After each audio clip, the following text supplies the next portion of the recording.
உலகமே ரொம்பவே பதற்றமான சூழ்நிலை இருக்குது. 3வது உலகப்போர் வரும் அப்படின்ற ஒரு சூழ்நிலை வந்தாலும் நான் வந்து ஷேர்ஸ் வாங்குவேன் அப்படின்னு ஒருத்தர் சொல்றாரு. ஏன்னா, இப்போ இந்த மாரி பதற்றமான சூழ்நிலையில மார்க்கெட் ரொம்பவே டவுனா இருக்கு. எல்லாருமே வந்து தன்னோட ஷேர்ஸ வந்து வித்துட்டு இருக்காங்க. இந்த நிலைமையில வந்து ஒரு இன்வெஸ்டர் சொல்றாரு, 3ஆம் உலகப்போர் வந்தாலுமே வந்து நான் ஷேர்ஸ் வாங்குறத நிப்பாட்ட மாட்டேன். நான் இன்வெஸ்ட் பண்ணிக்கிட்டே இருப்பேன் அப்படின்னு சொல்றாரு. அவரு யாருன்னு பார்த்தோம் அப்படின்னா, உலகத்திலேயே ரொம்பவே வெற்றிகரமான ஒரு முதலீட்டாளர்கள்ல ஒருத்தர். வாரன் பஃபட் அப்படின்றவர் தான் வந்து இந்த கருத்தை சொல்லியிருக்காரு. அவர் என்ன சொல்றாரு அப்படின்னா, உலகத்துல 3ஆம் உலகப் போர் வந்தாலும் தன்னோட ஷேர்ஸ் வந்து வாங்கிக்கிட்டே தான் இருப்பேன் அப்படின்னு சொல்லிட்டு இவர் சொல்றாரு. ஏன் வந்து இவர் ஷேர் வாங்க இவ்ளோ ரெடியா இருக்காரு? இதனால என்ன மாதிரியான பெனிஃபிட் வரும்? இந்த ஷேர் வாங்குறனால இன்வெஸ்ட்மெண்ட் ஸ்ட்ராட்டஜி என்ன? இந்த நேரத்துல என்ன மாரியான இந்த அதாவது கான்ஃப்ளிக்ட் நேரத்துல ஷேர்ஸ் வாங்குறதுனால என்ன மாரியான ரிஸ்க் வரும்? இவர் வந்து என்ன ஸ்ட்ராட்டஜியை ஃபாலோ பண்றாரு அப்படின்றத இந்த வீடியோல பார்ப்போம். இந்த மாதிரி வார், ஜியோ பொலிட்டிக்கல் இந்த மாதிரி ப்ராப்ளம்ஸ் வந்து வேர்ல்ட் அளவுல வந்துச்சு அப்படின்னா என்ன நடக்கும்னா, ஃபர்ஸ்ட் ஃபினான்ஷியல் மார்க்கெட்ல ஒரு இம்பாக்ட் இருக்கும். அதாவது இன்வெஸ்டர்ஸ் வந்து பேனிக் ஆகுவாங்க. அதே மாதிரி கம்பெனியோட ஃபியூச்சர் அன்சர்டன் ஆகும். அதே மாதிரி ஆயில் பிரைஸ் இன்க்ரீஸ் ஆகும். எக்கனாமிக்ஸ் வந்து ரொம்பவே ஸ்லோ டவுன் ஆகும். இந்த மாதிரியான ரீசன்னால ஸ்டாக் மார்க்கெட் சடன்லி வந்து கிராஷ் ஆகுறதுக்கான சிச்சுவேஷன் வரும்.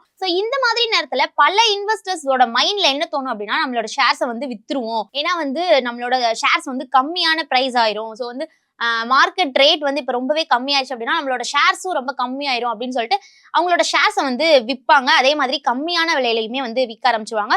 அதனால நல்ல கம்பெனிஸ், அதாவது ரொம்ப இன்வெஸ்டர்ஸா இருக்கட்டும், நல்ல கம்பெனி ஷேர்ஸ் கூட ஒரு சீப்பான பிரைஸ்ல வந்து கிடைக்க ஆரம்பிச்சிடும். இந்த நேரத்தை ஒரு நல்ல வாய்ப்பா பயன்படுத்தி அவங்க ஷேர்ஸ் வந்து வாங்க ஆரம்பிக்கிறாங்க. இந்த ஸ்ட்ராட்டஜி தான் வந்து இவர் ஃபாலோ பண்றாரு அப்படின்னு சொல்லலாம். இதுல வந்து இவர் ரொம்பவே முக்கியமா சொல்றது என்ன அப்படின்னா, மக்கள் எல்லாரும் வந்து ஒரு பேனிக்ல இருப்பாங்க. ஷேர் மார்க்கெட்ல வந்து இன்வெஸ்ட்மெண்ட் பண்ணிருக்காங்க அப்படின்னா அவங்க வந்து ஒரு பயத்திலே இருப்பாங்க. ஏன்னா ஷேர் மார்க்கெட் கிராஷ் ஆகுது, கரெக்ஷன் ஆகுது, ஸ்லோ டவுன் ஆயிரும் அப்படின்னு சொல்லிட்டு ஒரு பேனிக்லயே இருப்பாங்க அப்படின்ற மாதிரியும். அந்த நேரத்துல ஸ்ட்ராங்கான கம்பெனிஸோட ஷேர்ஸை வாங்குறது நல்ல பெனிஃபிட் தரும் அப்படின்ற மாதிரி சொல்றாரு. வந்து இவரோட லாஜிக் என்ன அப்படின்னா சிம்பிளா தான் இருக்கு. என்னதான் போர் நடந்தாலும், என்னதான் ஜியோ பொலிட்டிக்கல் கான்ஃப்ளிக்ட் நடந்தாலும் வந்து நம்மளோட எக்கனாமிக்கே நம்ம வந்து ஃபுல்லா நம்ம பார்த்தோம் அப்படின்னா முழுமையா அது ஸ்டாப் ஆகவே ஆகாது. எக்கனாமிக் வந்து growth ஆகும், இல்ல டவுன் ஆகும்.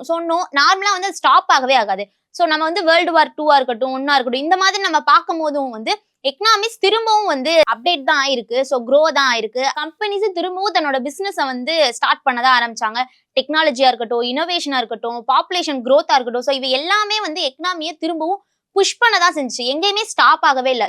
இதுக்கப்புறம் வந்து அதாவது இந்த கான்ஃப்ளிக்ட் எல்லாமே வந்து ஒரு ஷார்ட் டேர்ம் தான். அந்த நேரத்துல நம்ம லாங் டேர்ம் கோலை ஃபிக்ஸ் பண்ணி அதுக்கான ஷேர்ஸை நம்ம வந்து இன்வெஸ்ட்மெண்ட் பண்ணோம் அப்படின்னா அதுக்கான பெனிஃபிட்ஸ் வந்து கொஞ்ச நாள் கழிச்சு நம்மளுக்கு கிடைக்கும் அப்படின்ற ஒரு லாஜிக் தீமை தான் வந்து இவர் வந்து யூஸ் பண்றாரு அப்படின்னு சொல்லலாம். அது ஒரு லாஜிக்கான ஒரு ஸ்ட்ராட்டஜி, ஒரு சிம்பிளான ஸ்ட்ராட்டஜி அப்படின்னு தான் வந்து எல்லா இன்வெஸ்டர்ஸுமே பாக்குறாங்க இவரோட இந்த கருத்தை. அது மாதிரி இந்த ஸ்ட்ராட்டஜியை யூஸ் பண்றதுனால என்ன மாதிரியான பெனிஃபிட்ஸ் வரும் அப்படின்னா, ஃபர்ஸ்ட் ஒன், நம்ம சீப்பான பிரைஸ்ல வந்து ஷேர்ஸை வாங்க முடியும். அதாவது மார்க்கெட் பேனிக் நேரத்துல குட் கம்பெனிஸ்லாம் தன்னோட ஷேர்ஸை வந்து ரொம்பவே சீப்பா வந்து அவங்க சேல் பண்ணுவாங்க. 1000 ரூபீஸ்ல உள்ள ஷேரை கூட அவங்க வந்து சில நேரத்துல 600 ரூபீஸ்க்கு கூட வந்து அவங்க சேல் பண்றப்போ அந்த நேரத்துல நம்ம வந்து ஷேர்ஸ் வாங்கணும் அப்படின்னா ஃபியூச்சர்ல நம்மளுக்கு ப்ராஃபிட் இருக்கும் அப்படின்ற மாதிரி சொல்றாரு. லாங் டேர்ம் வெல்த் கிரியேஷன், அதாவது நம்ம எப்பவுமே ஸ்டாக் மார்க்கெட்ல ஷார்ட் டேர்மா வந்து எதையுமே பார்க்க கூடாது. ஏன்னா ஏறும் இறங்கும். ஷார்ட் டேர்மா எதையுமே பார்க்காம லாங் டேர்மா தான் பார்க்கணும் அப்படின்ற மாதிரி சொல்றாரு. லாங் டேர்ம்ல தான் எக்கனாமிக் நல்ல growth இருக்கு. இதனால இன்வெஸ்டர்ஸ் வந்து பொறுமையா இருந்துட்டு பெரிய ரிட்டர்ன்ஸை வந்து அவங்க பார்க்கலாம். பொறுமையா இருந்தீங்க அப்படின்னா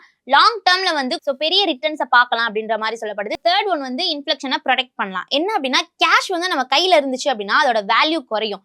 வந்து ஸ்டாக்ஸா இருக்கட்டும், பிசினஸ் இந்த மாதிரி இதுல நம்ம வந்து இன்வெஸ்ட்மெண்ட் பண்றோம் அப்படின்னா இன்கம் ஜென்ரேட் ஆகி அது வந்து ஒரு அசெட்ஸா ஃபார்ம் ஆகும். நம்மளோட கேஷ் வந்து நம்மளோட கையில இருந்துச்சு அப்படின்னா அது வந்து கண்டிப்பா வந்து வேல்யூ குறையும் அப்படின்ற மாதிரி சொல்றாரு. ஃபோர்த் ஒன் வந்து காம்பவுண்டிங் பவர், அதாவது வட்டிக்கு மேல வட்டி வந்து நம்மளோட அமௌண்ட் வந்து மல்டிபிள் ஆகும் அப்படின்ற மாதிரி சொல்றாங்க. இந்த ஸ்ட்ராட்டஜினால இவ்வளோ பெனிஃபிட்ஸ் இருக்கு அப்படின்னு பார்த்தோம். இதனால என்ன மாதிரியான ரிஸ்க்லாம் வரும் அப்படின்னா, ஃபர்ஸ்ட் டைமிங் ரிஸ்க் தான்.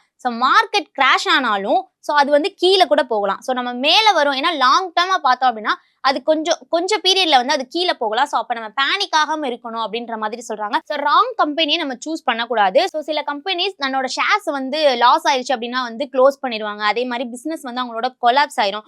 வந்து கம்பெனிஸ் வந்து சர்வே பண்ற அந்த கெப்பாசிட்டியை பார்த்து லாங் டேர்ம், அதாவது ஸ்ட்ராங்கான கம்பெனிஸ்ல லாங் டேர்மா இன்வெஸ்ட் பண்ணா கொஞ்சம் கரெக்டா இருக்கும் அப்படின்ற மாதிரி சொல்றாங்க. ராங் கம்பெனியை நம்ம சூஸ் பண்ணிட்டோம்னா அதுலயே ரிஸ்க் இருக்கு. அதே மாதிரி இன்வெஸ்டர்ஸ்க்கு ரொம்பவே பொறுமை முக்கியம் அப்படின்ற மாதிரி சொல்றாங்க. ஏன்னா இது வந்து ஷார்ட் டேர்ம் கிடையாது, லாங் டேர்ம் வந்து இன்வெஸ்ட்மெண்ட் பண்ண போறோம். ஸோ அதனால குயிக் மணி ஸ்ட்ராட்டஜி இதுல வந்து கிடையவே கிடையாது. ஸோ 5 to 10 இயர்ஸ் வந்து இதுக்கு வந்து கட்டாயம் வெயிட் பண்ணணும். ஸோ வந்து இன்வெஸ்டருக்கு ரொம்பவே பொறுமை முக்கியம் அப்படின்ற மாதிரி சொல்றாங்க.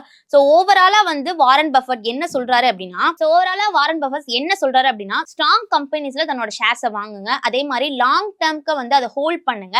ஷார்ட் டேர்ம் ஹோல்டு வந்து பண்ணாதீங்க அப்படின்ற மாதிரியும், மார்க்கெட் ஃபியர், அதாவது மார்க்கெட்ல ஏதாவது கிராஷ் ஆனாலோ கரெக்ஷன் ஆனாலோ பேனிக் ஆகாம கொஞ்சம் பொறுமையா இருங்க அப்படின்ற மாதிரி சொல்றாங்க. ஏன்னா போர் வந்தாலும் சரி, எக்கனாமிக் கிரைசிஸ் நடந்தாலும் சரி, மார்க்கெட் கிராஷ் ஆனாலும் சரி, இது எல்லாமே ஷார்ட் டேர்ம் ப்ராப்ளம்ஸ் தான். ஸோ நீங்க லாங் டேர்ம்ல வந்து எக்கனாமிக்ஸ் திரும்பவும் வளரதான் போகுது. ஸோ நீங்க லாங் டேர்ம்ல வந்து ஷேர்ஸ் வாங்குங்க அப்படின்ற மாதிரி சொல்றாரு. ஸோ இந்த growth-ஐ யூஸ் பண்ணீங்க அப்படின்னா இன்வெஸ்டர்ஸ் வந்து ஒரு பெரிய வெல்த் பில்ட் ஆகலாம் அப்படின்ற மாதிரி சொல்லியிருக்காரு. ஸோ இதனாலதான் World War 3 வந்தாலும் நான் வந்து என்னோட ஷேர்ஸை வந்து வாங்குறதுக்கு நான் ரெடியா இருக்கேன், வாங்க நிறுத்தவே மாட்டேன் அப்படின்ற மாதிரி சொல்றாரு. ஸோ இவரோட ஸ்ட்ராட்டஜி எந்த மாதிரி ஒர்க் அவுட் ஆகும் அப்படின்றத நீங்க மறக்காம கமெண்ட்ஸ் சொல்லுங்க. ஒரு இன்ஃபர்மேஷனுக்கு நம்ம சேனலை ஃபாலோ பண்ணிக்கோங்க. மேலும் ஈடி தமிழ் சேனல்ல வரப்போகும் பிசினஸ் மற்றும் அது ரிலேட்டடான வீடியோவை பார்க்க உடனே கீழே இருக்க சப்ஸ்கிரைப் பட்டனை கிளிக் பண்ணுங்க.